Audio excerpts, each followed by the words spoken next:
Monsieur Gartman, dès l'enfance, vous avez eu des perceptions particulières. Comment cela s'est-il passé? Quelles étaient ces perceptions? Tout d'abord, pour moi, ça n'avait rien d'extraordinaire. Je pensais que c'était normal.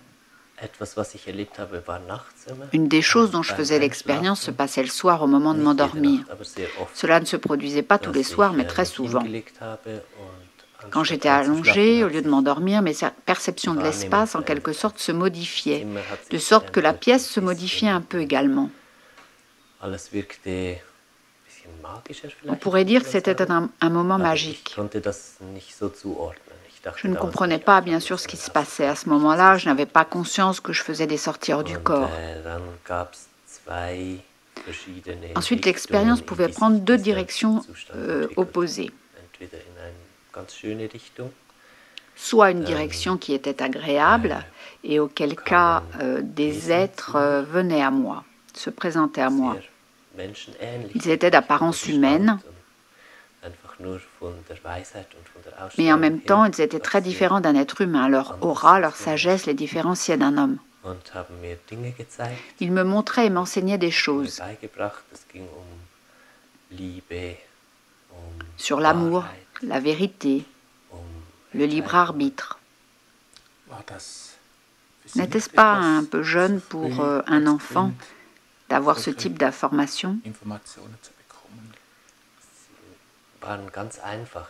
Les informations qu'ils me communiquaient étaient très simples. Leur premier objectif n'était pas de me communiquer des concepts spirituels complexes, il s'agissait plutôt de me faire comprendre ce qui compte vraiment, ce qui est important dans la vie. Et à l'opposé, ce qui est plutôt, je dirais, un jeu. Aujourd'hui, j'appellerais ça une illusion. À ce moment-là, je ne pouvais pas le comprendre du point de vue d'un enfant, bien sûr, mais je n'étais pas perdue, ce n'était pas un problème pour moi. Jusqu'à ce que j'en informe mes parents, évidemment, par accident. Et j'ai alors compris que j'étais confrontée à un monde où les gens voyaient les choses très différemment de moi. L'autre direction que pouvait prendre l'expérience, donc, c'était une expérience dominée par la peur. Je pouvais vivre des expériences très négatives pendant ces phases spirituelles. Mais étant enfant, je n'étais pas en mesure de comprendre tout ça. J'étais poursuivie par des êtres sombres, dont j'avais peur, évidemment, et je fuyais vers des mondes d'obscurité dans l'au-delà, ne sachant pas comment leur échapper, et je finissais par me réveiller, souvent en sueur. Pendant des expériences de sortir du corps positives, vous est-il également arrivé de quitter la pièce et d'atteindre d'autres mondes? Oui, pendant des sorties positives hors du corps, quand je rencontrais les êtres qui me guidaient, qui m'enseignaient, dès qu'ils apparaissaient, j'étais transportée dans une autre pièce où tout était plus léger qu'ici, sur Terre. Je ne savais pas vraiment où j'étais. Je ne sais pas vraiment où j'étais à ce moment-là. Aujourd'hui, je dirais que c'était un peu comme une salle de classe. C'est peut-être un peu bizarre ou un peu comique ce que je dis là, mais c'était vraiment comme ça. Pas une salle de classe, évidemment, avec des bureaux et des chaises, mais un espace où ces êtres m'enseignaient et qui répondaient à mes besoins d'enfant et où je me sentais bien.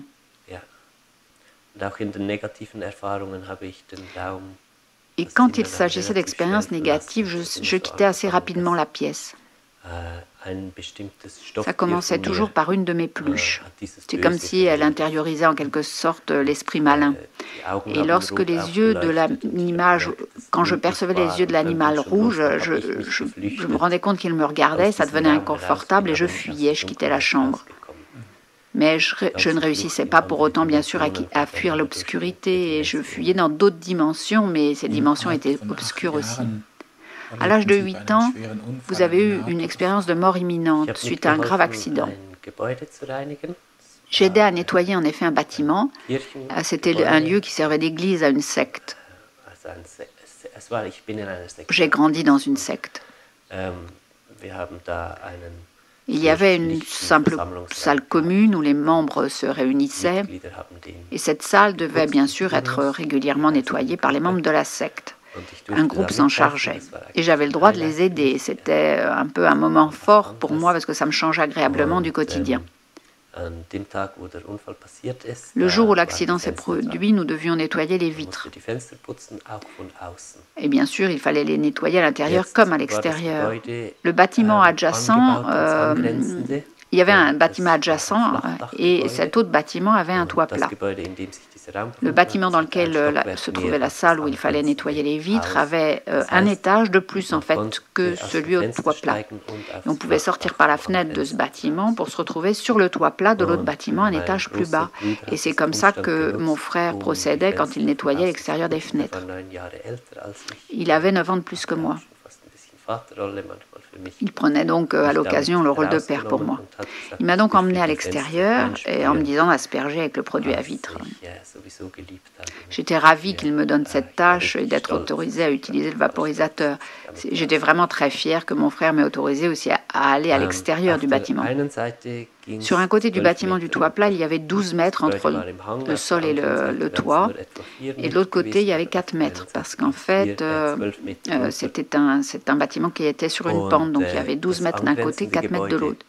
Les fenêtres situées sur la partie haute du bâtiment avaient déjà été nettoyées, mais pas celles à l'endroit où je me trouvais.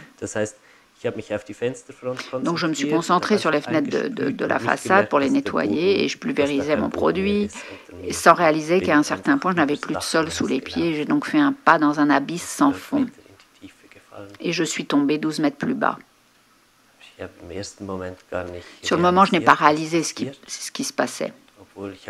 J'ai bien été conscient de la chute puisque je me souviens encore du moment où je suis tombée le long du bâtiment. J'avais la sensation que le bâtiment s'élevait pendant la chute en fait. Autant que je me souvienne, je ne pense pas avoir compris que je tombais aussi bas.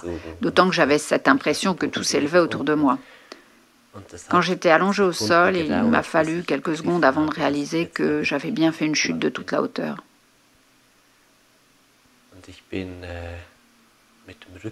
J'étais allongée au sol, donc sur le dos. Je regardais vers le haut. Puis après un moment, la tête de mon frère est apparue penchée au bord du toit et il criait « Rama, non !» Son hurlement, son désarroi, quand il m'a vue, m'ont bien sûr fait réaliser combien la situation était grave.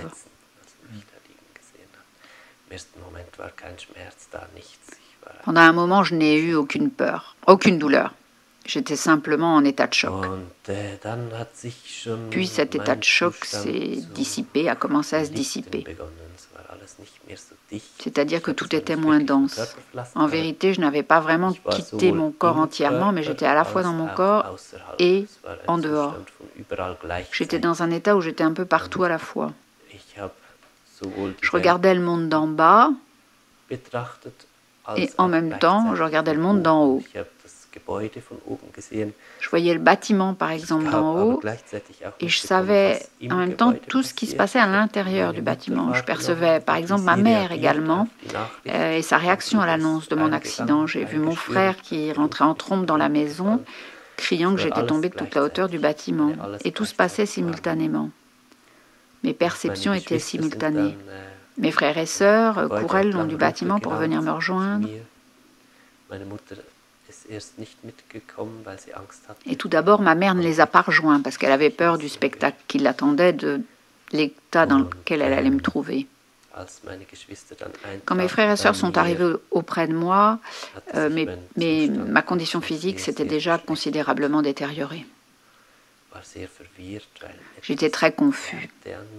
En partie parce que j'étais attirée aussi par autre chose. Je me sentais aimantée, comme aimantée, une sensation qui m'était inconnue. Toutefois, je savais très bien que ce n'était pas bon signe, que ça n'aurait pas dû se passer. J'ai réagi en me débattant. Et ça a duré, je pense, de nombreuses minutes. Entre-temps, l'ambulance était arrivée. Puis à partir d'un moment, je n'ai plus aucune notion de la chronologie des événements. Mon monde intérieur a pris toute la place. Et cette forte poussée était vraiment très horrible. C'était une sensation vraiment terrible. La plus terrible qu'on puisse imaginer.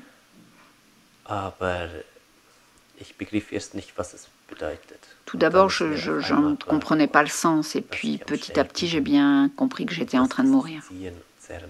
Et cette force, bien sûr, cette poussée, en était un signe. Et c'est pourquoi j'ai paniqué. J'étais vraiment désespérée. Je savais que je n'avais pas le droit de mourir. Quand on est enfant, évidemment, on fait l'imbécile. Pour autant, on sait qu'il y a une chose qu'il faut absolument éviter, et c'est de mourir. Ne serait-ce que pour le bien de notre famille. Donc là, il ne s'agissait pas que de moi à ce moment-là. J'étais vraiment très honteux, parce que j'allais faire la plus grosse bêtise qui soit. J'avais également peur, bien sûr. Mais il y a autre chose aussi. Je me rendais compte que j'allais vers un lieu, j'étais le seul à aller vers ce lieu. J'étais tout seul à me diriger là-bas. Je me sentais si seul, si totalement seul. Quelque chose que je ne connaissais pas. Et c'est ça qui me faisait le plus peur. Ensuite, j'ai vu mes frères et sœurs, car mon attention s'était à nouveau portée sur le monde physique, sur le monde qui m'entourait. Et j'ai ressenti leur désespoir. Par-dessus tout, bien sûr, j'ai ressenti le désespoir de mon frère qui se sentait coupable pour ce qui s'était passé. Je savais que je ne pouvais pas les abandonner dans ces circonstances-là. Je savais que si je restais dans cet état de désespoir et d'impuissance dans lequel j'étais, ils demeureraient eux aussi dans cet état-là. C'est pour ça que j'ai décidé de modifier mon paysage intérieur de façon plus positive. À cette époque-là, à 8 ans, bien sûr, je ne l'aurais pas exprimé comme ça, c'est évident. Mais toutefois, ça montre bien ce qui se passait en moi. Du coup, j'ai assumé l'entière responsabilité de la situation, de ce qu'il allait m'arriver. J'ai accepté ce qui allait m'arriver. Et ce faisant, j'ai été libérée intérieurement. Au moment précis où j'ai modifié mon point de vue, où j'ai accepté, tout a changé. En un instant, il n'y avait plus cette poussée désagréable et tout s'est rempli de lumière. À partir de ce moment-là, je ne faisais plus partie de ce monde. Et ce, en raison de la décision que j'avais prise de passer dans l'autre monde de mon propre chef. Il y avait de la lumière, et tout d'abord, tout autour de moi, ce n'était que lumière et légèreté.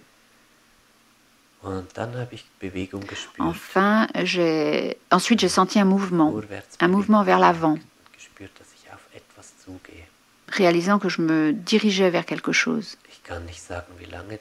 Je ne saurais dire combien de temps ce moment a duré. Mais après un temps, j'ai aperçu des personnes, au loin, à l'horizon, 3 personnes. Elles m'attendaient, debout devant une sorte de portail. Ce portail n'était pas vraiment visible, je pouvais le percevoir. Et quand j'ai vu ces 3 personnes, elles étaient si chères à mon cœur.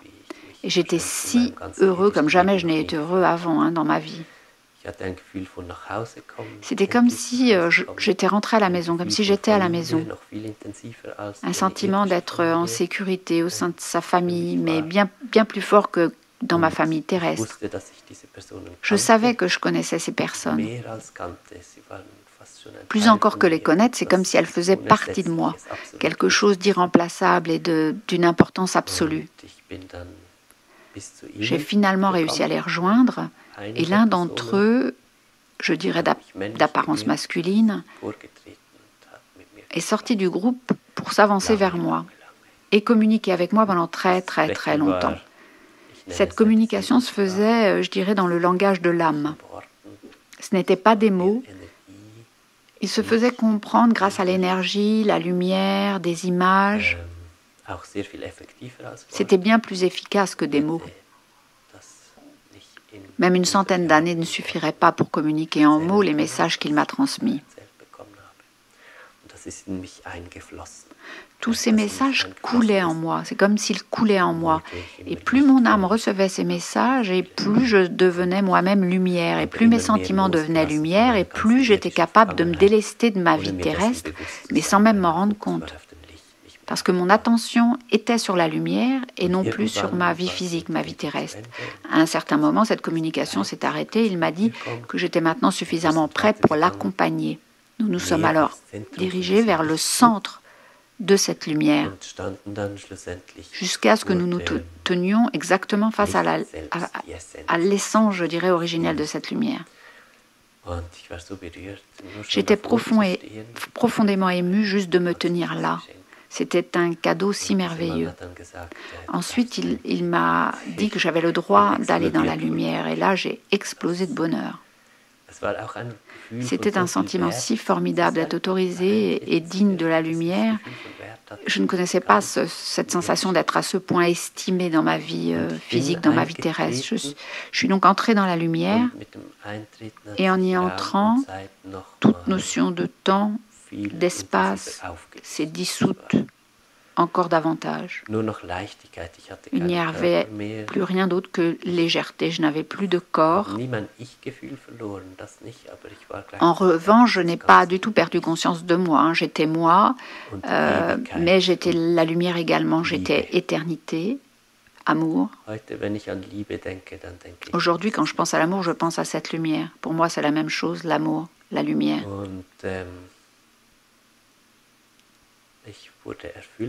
J'étais remplie de cette lumière, profondément. Je n'avais plus vraiment la notion du temps. J'avais la sensation d'exister dans cette lumière pour l'éternité. Pourtant, le temps devait exister quelque part, parce qu'à un moment, l'homme m'a ramené auprès des 3 personnes, ou là où les 3 personnes m'avaient accueilli.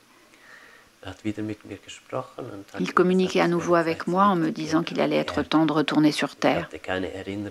À ce moment-là, je n'avais aucun souvenir de ce qu'était la Terre. C'est uniquement quand il m'a communiqué cela que, ah oui, je me suis souvenu d'être Ramon, cet enfant, ma famille, les circonstances du moment. Il a continué à communiquer en me disant que il fallait que je revienne parce que j'avais une mission. La Terre m'est venue à l'esprit dans toute sa densité, alors j'ai crié du fond du cœur, non, je n'y retourne pas. Il m'a répondu que mon choix serait accepté, mais qu'avant que je prenne ma décision définitive, il souhaitait me montrer quelque chose.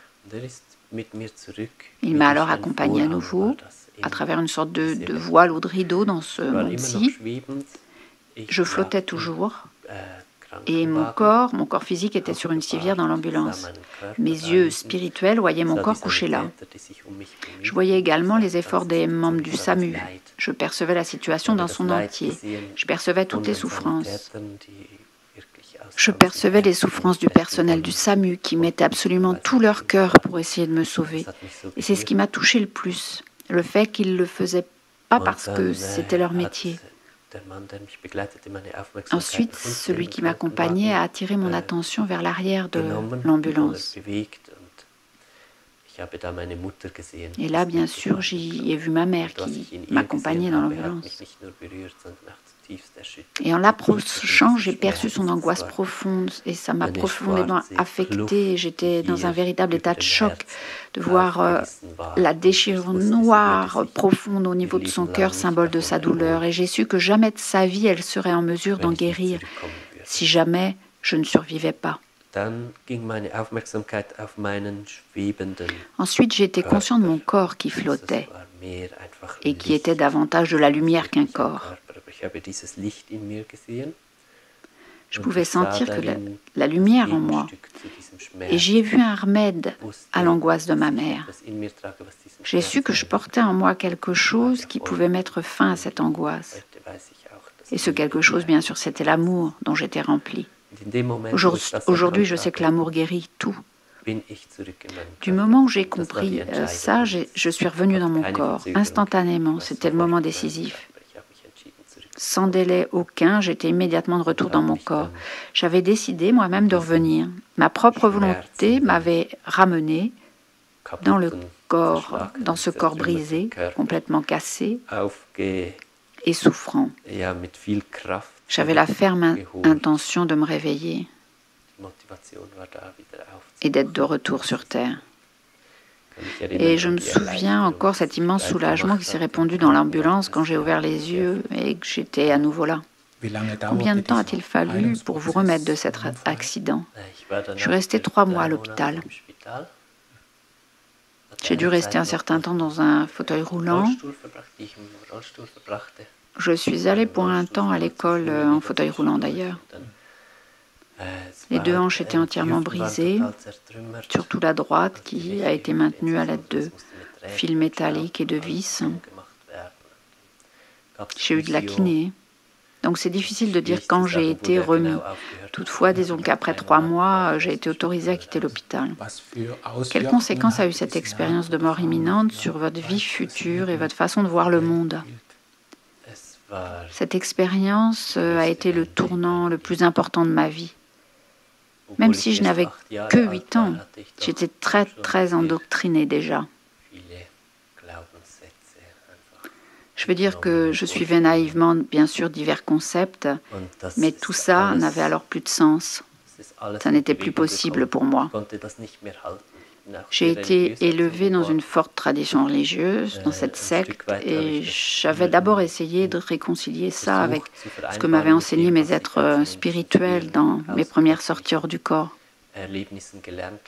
Mais cette expérience de mort imminente ne laissait plus aucune place à ces concepts.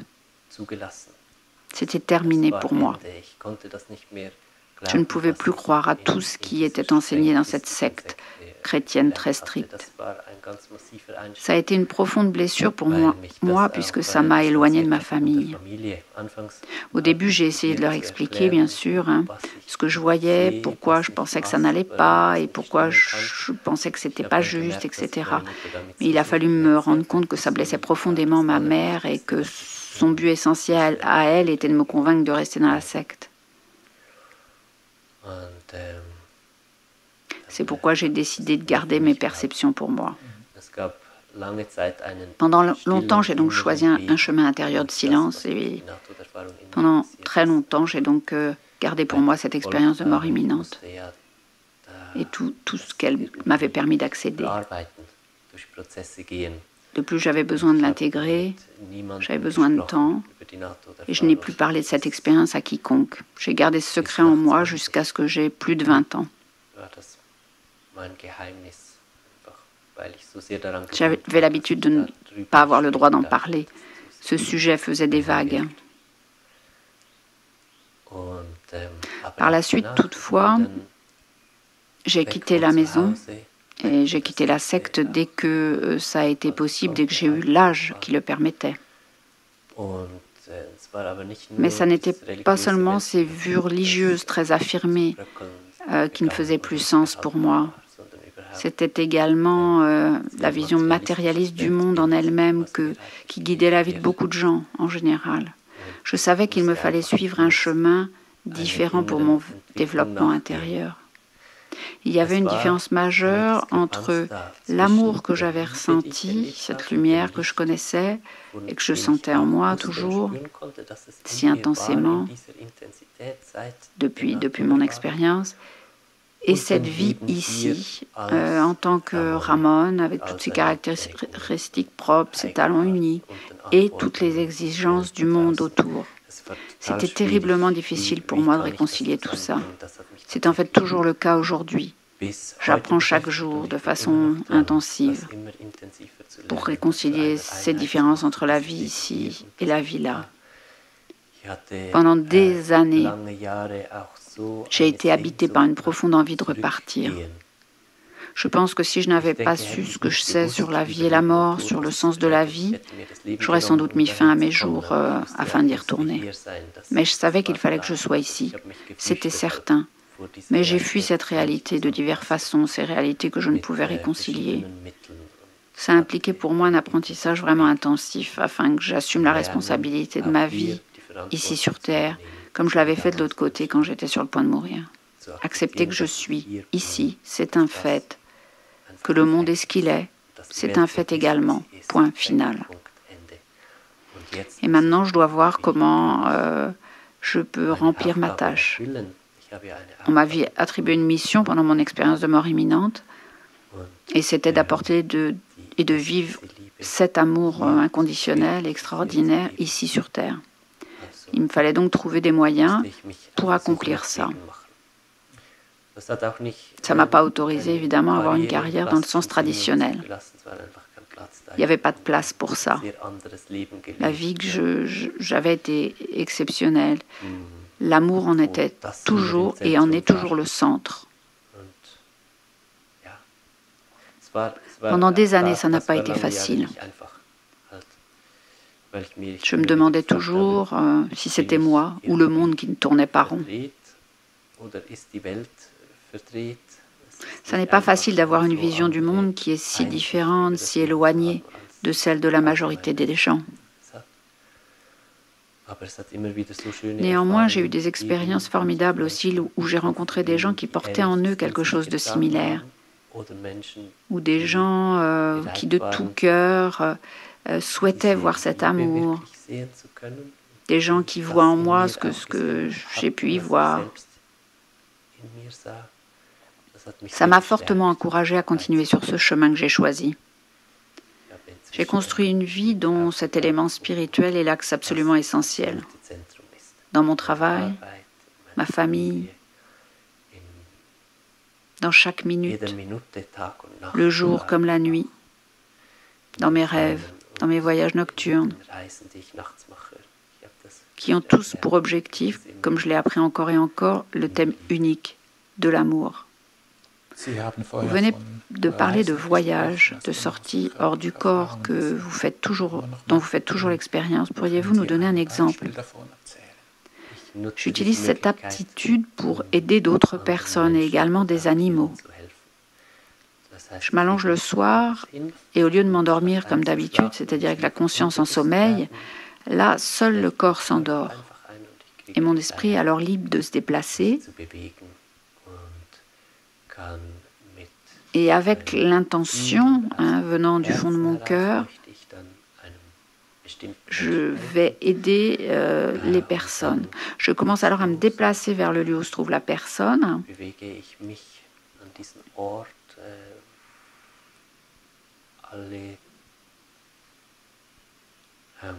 Et toutes ces peurs, ces caractéristiques, les caractéristiques propres à cette personne me sont montrées sous forme de tableau que je peux visiter. Et là, j'y rencontre aussi d'autres êtres qui sont là pour m'aider. Quel que soit le lieu où j'aille, hors du corps, je suis toujours accompagnée par des êtres qui sont là pour m'aider à faire l'expérience de toutes les origines possibles de la souffrance ou de la maladie de la personne. Et ce faisant, il est toujours essentiel pour moi de créer un lien avec l'amour que porte en elle chacune de ces personnes. Et c'est ainsi que mon travail s'accomplit.